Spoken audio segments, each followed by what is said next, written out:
ప్రయాణం చేసేటప్పుడు జాగ్రత్త వహించండి.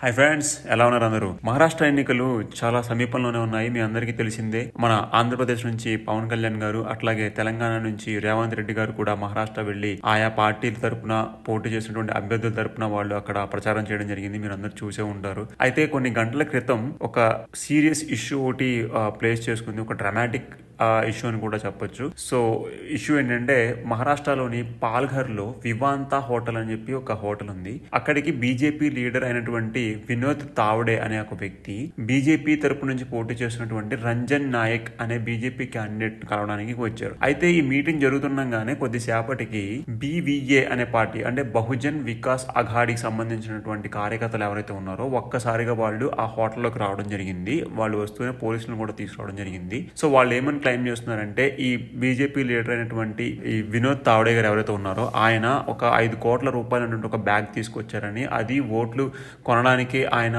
పబ్లిక్ గా అక్కడ జనాలకు డిస్ట్రిబ్యూట్ చేస్తూ, ఆ హోటల్లో ఉన్న వాళ్ళకి డిస్ట్రిబ్యూట్ చేస్తూ దొరికారని చెప్పేసి వాళ్ళు క్లెయిమ్ చేస్తున్నారు. ఒక పెద్ద గొడవ లాంటిది అయితే జరిగింది అక్కడ. సో ఇమ్మీడియట్ గా ఆయన అరెస్ట్ చేయాలని కూడా వాళ్ళు గొడవ చేయడంతో ఆయన మీద 3 ఎఫ్ఐఆర్లు అయితే నమోదు చేశారు.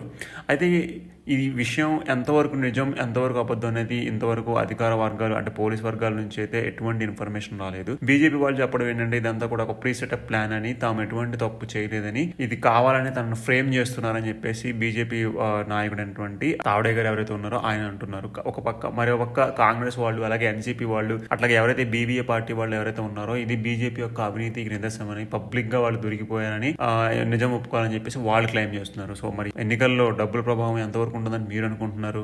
సరే ఫ్రెండ్స్, ఇది ఈరోజు సంగతి. రేపు పొద్దున్న మరొక విషయంతో మళ్ళీ కలుసుకుందాం. అంతవరకు సెలవు. నమస్కారం.